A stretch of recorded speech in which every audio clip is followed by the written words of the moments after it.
Hello everyone, good evening. তো তোমরা সবাই কেমন আছো? আশা করছি সবাই খুব ভালো আছো। তো তোমাদেরকে সাথে নিয়ে আবারও নতুন আরও একটা ব্লগ শুরু করছি। তো আজকে সকাল থেকে ব্লগ শুরু করা হয়নি। তো এখন হচ্ছে বিকালবেলা, রান্না বান্না খাওয়া দাওয়া সেরে এই যে এঁটো বাসনগুলো এখন ধুয়ে নিচ্ছি। তো ভাবলাম এখন থেকেই তাহলে ব্লগটা শুরু করি। আর খুব তাড়াহুড়ো করে করছিলাম কাজগুলো, কেন কি বাজারে যাব একটু। তো কিছু কেনাকাটা করার আছে, তো সে কারণের জন্য বাজারে যাব। তো তার জন্য আর কি তাড়াতাড়ি করছিলাম যে আবার বৃষ্টি হয় কি না। আর এখনকার যা বৃষ্টি বলাও চলে না, এই রোদ্দুর আবার এই বৃষ্টি শুরু হয়ে যায়। তারপরে আবার অয়নও ঘুমোচ্ছে, তো ভাবলাম সেই ফাঁকে কাজগুলো তাড়াতাড়ি করে সেরে নিই। আর দেখবে যখন কোথাও যাওয়ার সময় থাকে না, তখনই আর কি দেখবে কাজটা যেন বেশিই থাকে। তো সব কাজগুলো আর কি সেরে তারপর যাব। আর কাজ ফেলে রেখে যেতে কিন্তু আমার একদমই ভালো লাগে না, কেন কি কোথাও গেলে সেখান থেকে এসে আমি তো কোনো কাজই করতে পারি না। তো সে কারণের জন্য সব কাজ করে তারপর যাব। আর এদিকে দেখো বাসনগুলো ধুয়ে রান্নাঘর মুছে ঘর ঝাড়ু দিয়ে এদিকে রেডিও হয়ে নিয়েছি। অয়নও উঠে পড়েছে, অয়নকেও রেডি করিয়ে দিয়েছি। তারপরে যে আমিও রেডি হয়ে নিচ্ছি। তো এই যে এই শাড়িটাই পরলাম। আর কথায় কথায় যে তোটা কেন হয়ে যায় তো কি বলবো। তো যাই হোক, এই শাড়িটা পরে নিলাম। আর এই শাড়িটা জানো তো আমার মায়ের, তো আমাদের এই বাড়ি থেকেই দিয়েছিল আমার মাকে। অয়নের যখন ষষ্ঠী পুজো হয়েছিল না, তখনও আমার মাকে এই বাড়ির থেকে দিয়েছিল। সেই শাড়িটাই পরলাম। আর আমি আমার বাবার বাড়িতে গেছিলাম যখন, তখন আর কি আমি একটা শাড়ি পরে গেছিলাম। তো তারপর মার শাড়িটা পরে এই শাড়িটা পরে এসেছি। আর এরকমটাই হয় জানো তো, মায়ের শাড়ি আমার কাছে অনেকগুলোই আছে। আর আমার শাড়ি ওই বাড়িতে রেখে আসি, কেন কি যেইটা পরে যায় না বাবার বাড়িতে, তো সেইটা পরে আসতে আর ভালো লাগে না। তো মায়ের শাড়ি পরে আসি, তো এটাই হয়। তো এই যে মাথাটা আঁচড়ে নিলাম। আর এখন চুলটা যেহেতু ছোট হয়ে গেছে না, খোপা করলে না সঙ্গে সঙ্গে খুলে যায়, ক্লিপ না দিলে হয়ই না। ছোট ক্লিপ আগে দেখতে তোমরা যে লাল ছোট একটা ক্লিপ দিতাম, কিন্তু এখন যেহেতু চুল কাটা হয়েছে না, ওই ছোটো ক্লিপটাই না হতে চায় না। তো সে কারণের জন্য বড় ক্লিপটা এই মেরে দিলাম। আর এই অয়নের এই কেটুটা জানো তো, কালকেই অয়নের পাপা নিয়ে এসছে রাত্রেবেলা। তো অয়নের আগের যে কেটুটা ছিল, সেই কেটুটা না শুধু বারে বারে খুলে যায়, আঠাটা উঠে গেছে।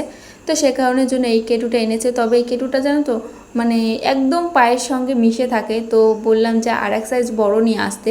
তো বললো থাক, অসুবিধা হবে না, এক জোড়া চটি কতদিনই বা পরবে বলো। তো সেটাই, তো চেঞ্জ করলো না, তো এটাই পরিয়ে নিলাম। আর তোমাদের দাদাভাই যদি কোনো জিনিস নিয়ে আসে, সেই জিনিসটা ধরো ছোট হলো বা পছন্দ হলো না, সেটা যদি চেঞ্জ করে নিয়ে আসতে বলি না, ও একদমই চেঞ্জ করতে চায় না। কেন কি বলে, আমার ভালো লাগে না চেঞ্জ করতে। তো এই যে অয়নও রেডি হয়ে গেছে, আমিও রেডি হয়ে গেছি। তো এখন বেরোবো, তাই তো বেরোবো। তো দেখো এই যে ওর ঠোঁটে, এই যে ঠোঁটে কী হয়েছে, এগুলো ঠিক হয়ে যাবে শোনা। চলো কোথায় যাবো আমরা এখন? বাবার কাছে।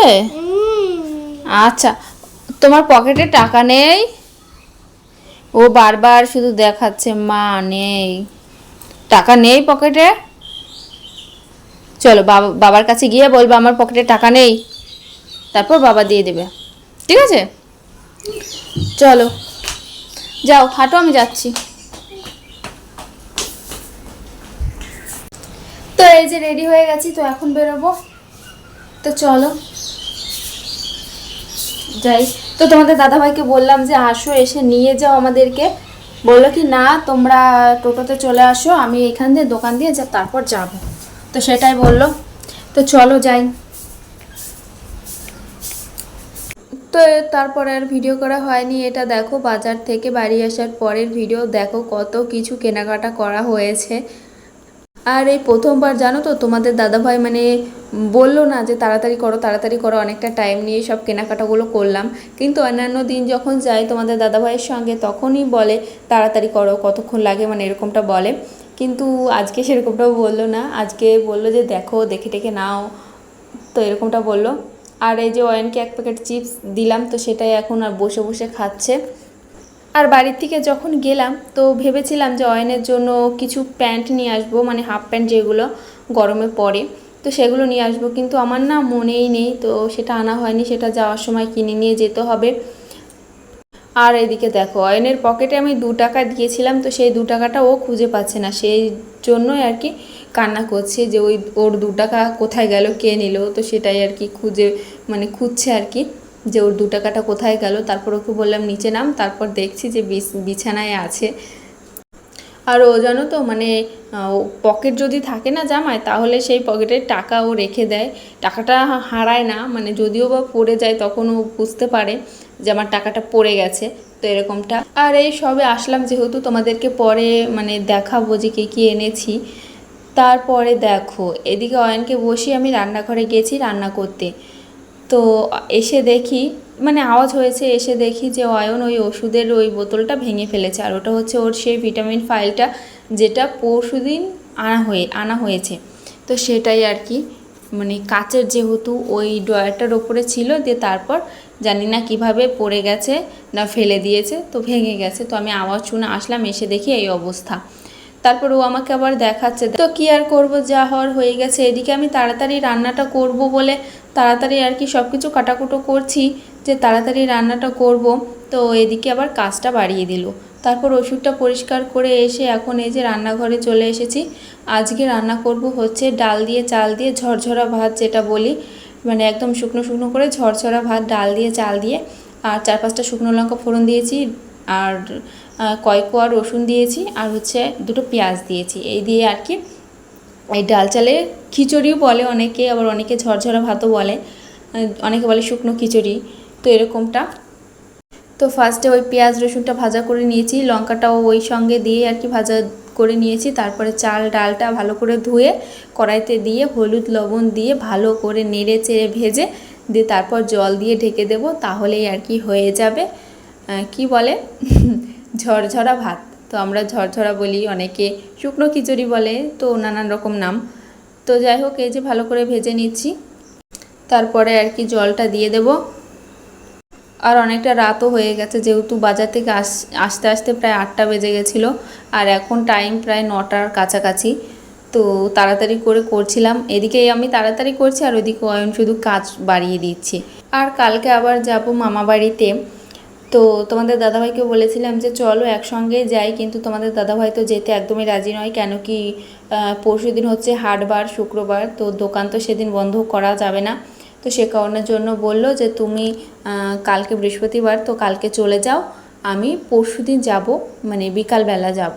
তো সেটাই বললো। আর আমি এটাই ভাবছি যে আমি ব্যাগ নিয়ে তারপর অয়নকে নিয়ে কিভাবে যাব, অনেকটাই কষ্ট হয়ে যায় জানো তো, ট্রেনের জার্নি, তারপরে এত দূরের পথ একা একা যেতে না অনেকটাই কষ্ট হয়ে যায়।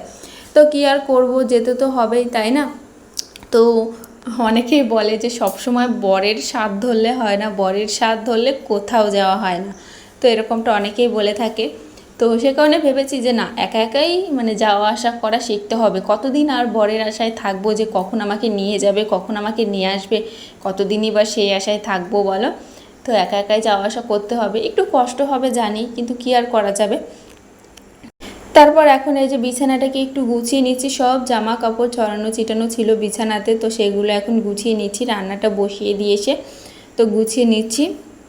আর অয়নের ঘুমও পেয়ে গেছে, তো দেখতেই পাচ্ছ মানে শুয়ে এপাশ ওপাশ শুধু গড়াগড়ি খাচ্ছে। আর ওকে বললাম যে এই জামাটা পরে বাজারে গিয়েছিলে, তো এই জামাটা খুলে ফেলো, ও তো একদমই খুলতে চায় না। আর এই যে যে জিন্সের হাফ প্যান্টগুলো, হাফ প্যান্ট বলো ফুল প্যান্ট বলো জিন্সের, তো এগুলো যে অয়ন কত ভালোবাসে, তো কি বলবো, ওইগুলো যদি পরিয়ে দিই না সেটা তো খুলতেই চায় না, মানে এত পছন্দ করে। আর ওকে যদি আমি বলি যে ডয়ারে যদি প্যান্ট থাকে, আমি যদি বলি যে একটা প্যান্ট নিয়ে আয়, তাহলে ও বেছে বেছে ওই জিন্সের প্যান্টগুলোই নিয়ে আসবে।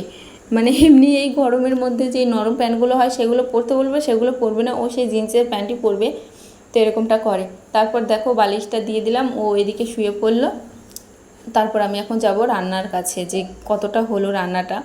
তো তারপরে ফোনটা বন্ধ হয়ে গেছিলো, তো ফোনটা চার্জে দিয়েছিলাম, আর রান্নাটা আর শেয়ার করতে পারিনি।